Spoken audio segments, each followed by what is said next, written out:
મહુવાના ભાદરોડ ઝાપા વિસ્તારમાં જુમ્માની નમાઝ બાદ સૈયદ અલી ખામેનેઈ અને તેમના પરિવારના સભ્યોના મોત બદલ સમસ્ત મુસ્લિમ સુન્ની સમાજ દ્વારા શોકસભા યોજાઈ હતી.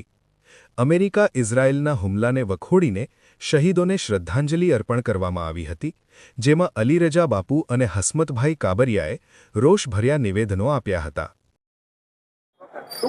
બિસ્મિલ્લાહિર્રહમાનિર્રહીમ. ઇન્ના લિલ્લાહિ વ ઇન્ના ઇલૈહિ રાજીઉન.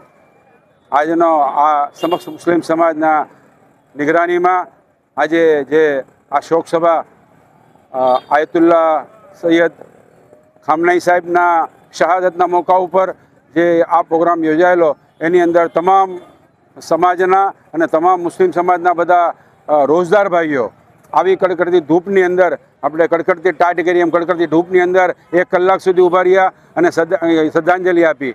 આ અમેરિકા અને ઇઝરાયેલની જે બર્બરિયત, જે એને ગાઝાની અંદર આપણે જોયું, ગાઝાની અંદર 70,000 બાળકોને અને મહિલાઓને શહીદ કરી દેવામાં આવ્યા.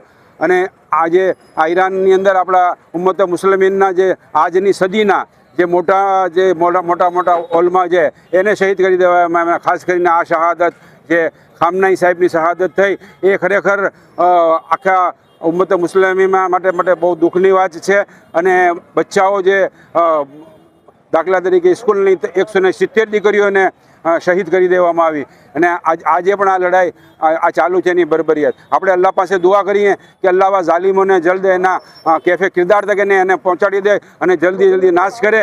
અને એવી અલ્લાહ પાસે દુઆ. અને જે મૌલાનાને જે હમણાં કીધું કે આપણે જંગ થઈ, જંગે બદર, જે રમઝાનની અંદર જંગ થઈ હતી, એની અંદર બહુ નાના 313 જ હતા સિપાહીઓ, પણ અલ્લાહે એને ફતેહ આપી. એવી રીતે આ ઈરાનને અલ્લાહ ફતેહ આપે એવી આપણે અલ્લાહની બારગાહમાં દુઆ કરીએ છીએ. આખિરુ દાવાના અનિલ હમ્દુલિલ્લાહિ રબ્બિલ આલમીન.